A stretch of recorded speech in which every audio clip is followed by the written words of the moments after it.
The rooms at the inn were simple but clean. The beds were comfortable, and I slept well. We awoke the next morning and went downstairs for breakfast. We were guided to a table outside that had been reserved for us.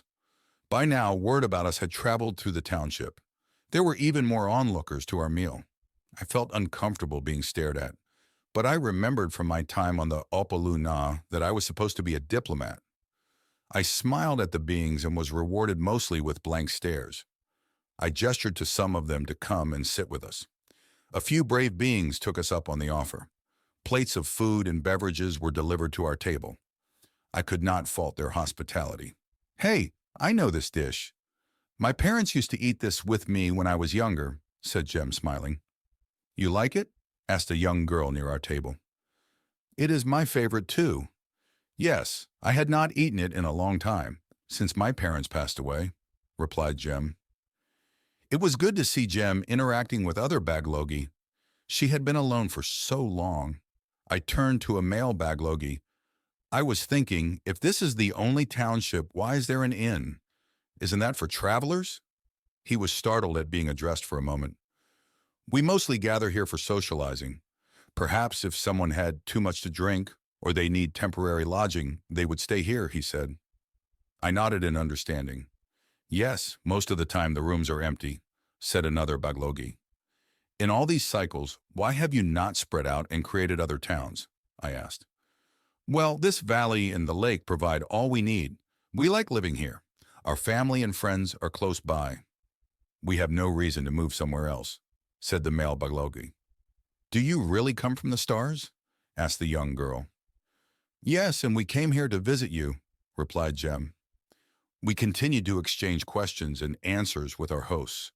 It seemed to be going quite amicably. They had lived in peace for about a millennia, and I noted there were no defenses or military. "Do the beings from the planet you see in the sky ever visit you?" I asked. "Not in my lifetime," said a male Baglogi. "No, never," said an older female. "So they left you alone, and you have lived in peace in this valley?" mused Jem. "Sometimes you can see lights in the night sky as they move around out there," said another. "Perhaps they have forgotten about us." I observed that the Baglogi here seemed content and well-adjusted. I was feeling increasingly motivated against taking them away from here. Later in the day, Frank came back to fetch us to his home.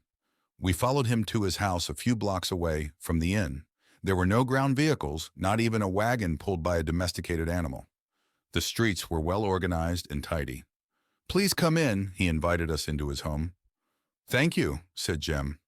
Inside were some of the Baglogi he left with yesterday. I presumed these were the town elders. "Hello, I am Brian and this is Jem," I greeted the other beings. I was not fully up on their customs, but would step up and do the best I can. "Nice to meet you, Brian and Jem. I am Ella, and this is Gord and Laren. We are glad to meet with you this evening," said Ella. We sat down facing each other around a table. Food and drinks were served, and we enjoyed a meal together before any serious discussions. Quite civilized. "We discussed what you said yesterday. We have more questions. You said you had to come and see us?" said Ella. "Yes," said Jem. "You are Baglogi. When I learned you were here, I imagined all the terrible suffering you must have gone through. I hope to rescue you all and bring you back home." "Do we appear to be suffering?" "Well, no, but you are held captive here. The Baglogi are or were a spacefaring race." "We traveled the stars," said Jem. "We know," said Ella. "You know?" "Yes, we know. Long ago the enemy left us here. They expected us to die. The early settlers decided not to pass on the knowledge of our past. We changed our society to what we are now for survival. Most here are unaware of our past, and they are happy with their life." "It is better that way," said Frank. "Only the elders passed on the memory of what we once were. We believed we were all that was left," said Ella. "In the Baglogi system, the enemy, as you call them, left a trap to kill any Baglogi who did not get destroyed in the war," said Jem. "And yet you prevailed?" asked Frank. "Brian here is very talented," replied Jem. "And we got lucky," I said. They looked at me briefly. "Now we have taken back the Baglogi system. We could bring you all home," said Jem. "Jem, we are home. This is our home. We are happy here, said Ella. The disruption would be too great, added Frank. The Baglogi has a policy of not interfering with the development of more primitive civilizations. Jem, I know you won't like to hear this, but I think it applies here, I said. She looked at me with a mixture of frustration, anger, and sadness. After a moment, she nodded. I'd offer you to stay here, but I don't think you would be content to live the life of a farmer, said Frank. No, we wouldn't be, replied Jem. So what now? We need you to leave for the well-being of our society. Your continued presence in our town is disruptive. Once you are gone, stories of visitors from the stars will eventually fade, said Ella. I hear the wisdom of your words. I am grateful for your hospitality and the chance to meet with you, however brief, I offered. I could see in her eyes Jem was already resigned to leaving. Our meeting and a rather nice dinner were now concluded. Frank offered to escort us back to our shuttle. It was dark outside and few would see us leave. Frank explained there were no serious predators on this moon. I was glad to hear it. We backtracked to the rise that overlooked the valley. Looking back at the township, there were not too many lights to be seen. They had no power and no street lighting, just a candle and a window here and there. We could provide you some technology or medicine that would help make your lives easier, offered Jem. Unfortunately, your help would be another form of interfering, replied Frank. Jem was sad she could not do more. Ultimately, leaving was probably the best thing we could do. I felt confident that Frank could manage the fallout of our brief visit. We probably won't be able to return here. We had to sneak in here without the enemy knowing, I said.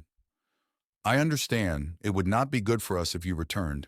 We are no threat to the enemy, and they leave us alone. I'd like to keep it that way, but it gives me hope to know that there are traces of Baglogi out there among the stars, said Frank. We walked along until we reached the clearing where the shuttle was.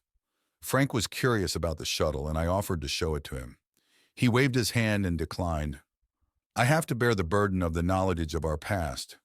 It is best if I don't add more to it. I directed him to stand back. We got in and quickly did our pre-flight checks. Soon we took off and engaged the cloak and traveled silently back to ship. As soon as we got back to ship, Kaluna was waiting to greet us. Hi, Kaluna. How was it here? Asked Jem. Quiet. What news of the Baglogi? She replied. Jem's face fell. They aren't coming with us. I tried to convince them, but they are no longer what you would describe a spacefaring race. To interfere with their development would cause too much harm to them, she said. It was nice to meet with other Baglogi, if only for 2 days, I said. Yes, nice but sad. Brian, can you take us back to the Baglogi system, please? Said Jem. Yes, Captain, I smiled. We all moved to the main bridge. Ship, status report, please, I said.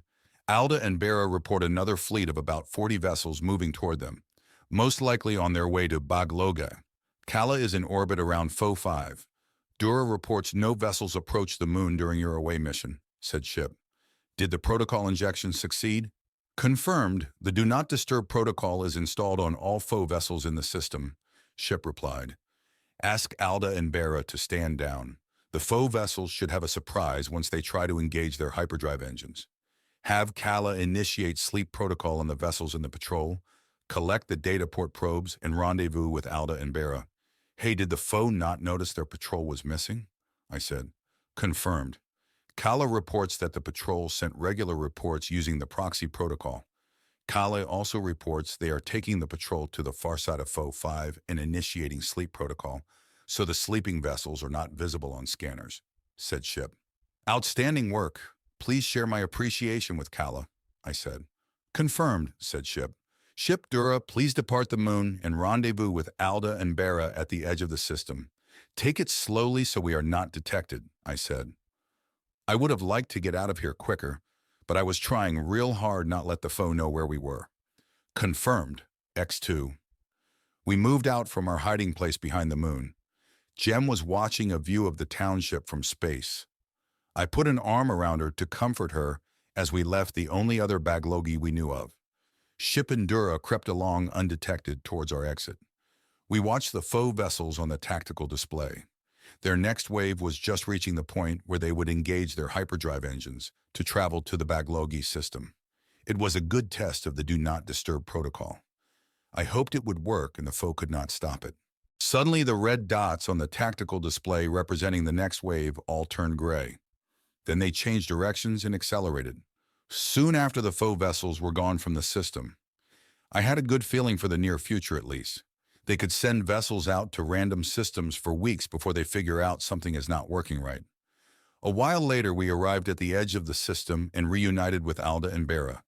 Kala arrived soon afterwards. Ship, Alda, Bera, Kala, and Dura. I am extremely pleased with your performance on this mission. Thank you.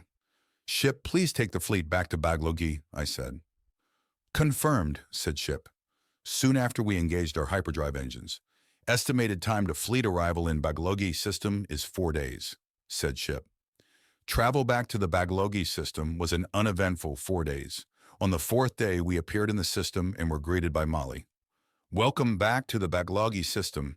In your absence, we have had no visitors, said Molly. That is good news. We have done our best to make sure you don't get further unwanted visitors from the foe system.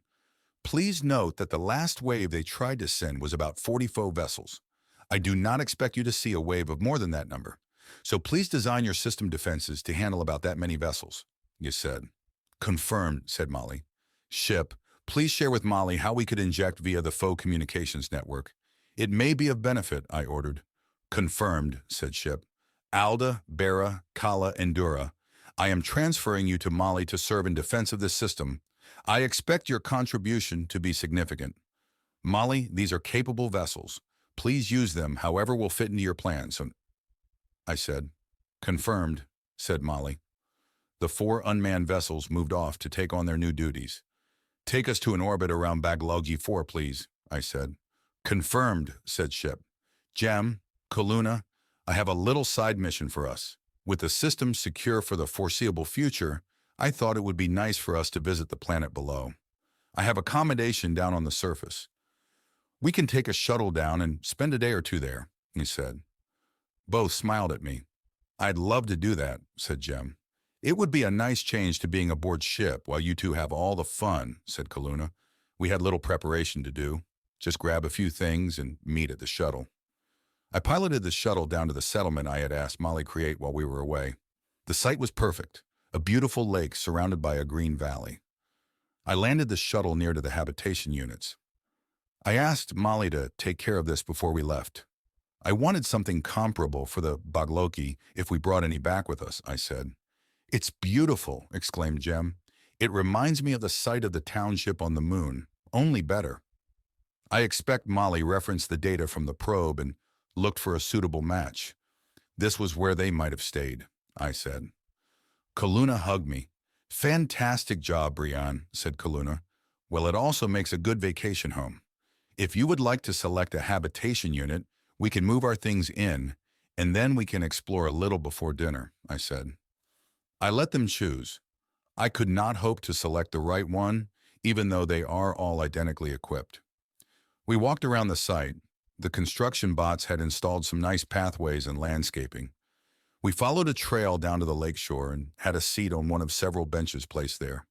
We sat and watched the afternoon sun over the lake. I made a note to thank Molly. This was just perfect. Well, I wanted to visit my homeworld and see the sights, said Jem. I can cross that off my list. You also got to meet other Baglogi, just not here, said Kaluna. I reached for my small communications device. Molly, is the lake safe to bathe in? Are there any aquatic predators or other hazards? I asked. Jem and Kaluna looked at me. The lake is confirmed safe. There are no predators or other hazards. The water is warm, having been heated by the sun all day. I even had the beach graded in that area with smooth sand for your enjoyment, replied Molly. Thank you, Molly. I put my communicator away. I think it is time we go for a swim in the lake. I, for one, have never been in a lake on this planet before, and I plan to change that.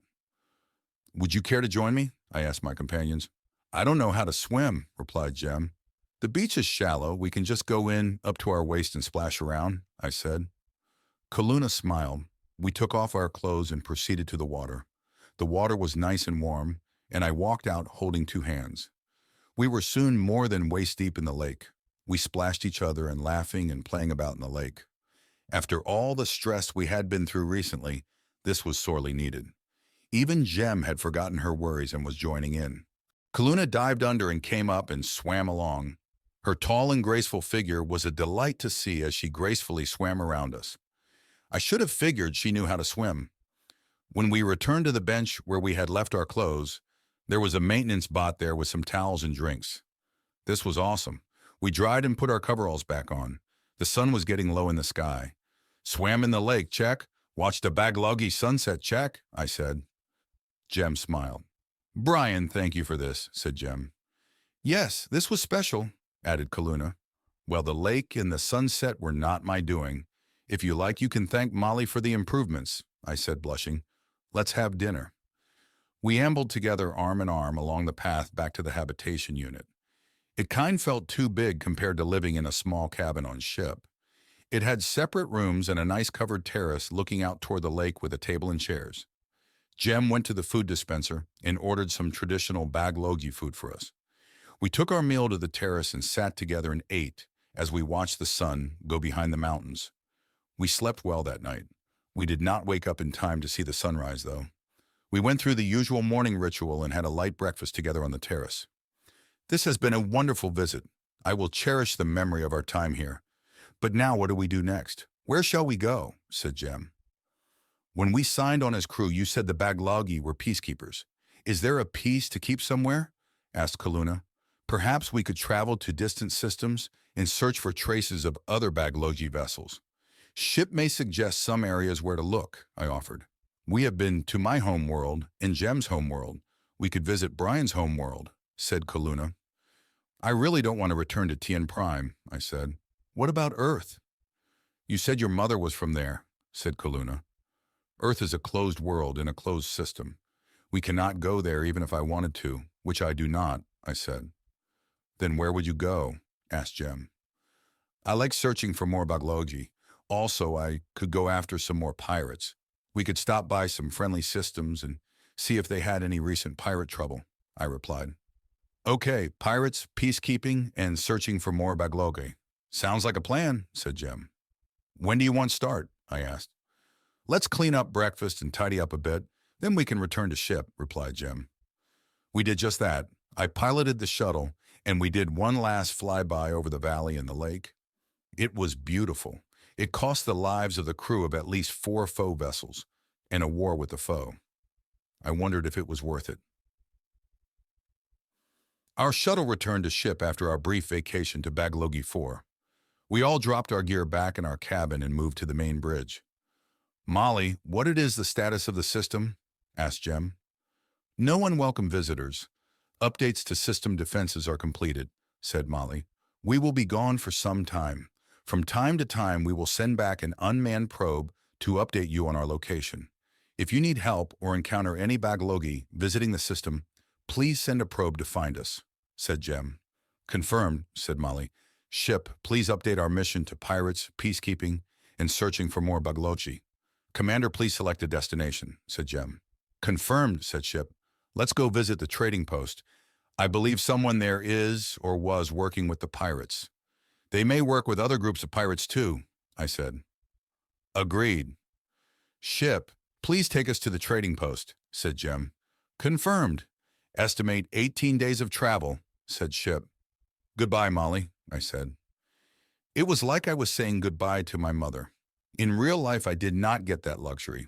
We broke out of orbit from Baglogi 4 and moved to the edge of the system. On the tactical display, we could see a good number of unmanned vessels and probes protecting the Baglogi system. I had every reason to expect the system to be in good hands. Once we reached the edge of the system, we engaged our hyperdrive engine and we were gone into the blackness.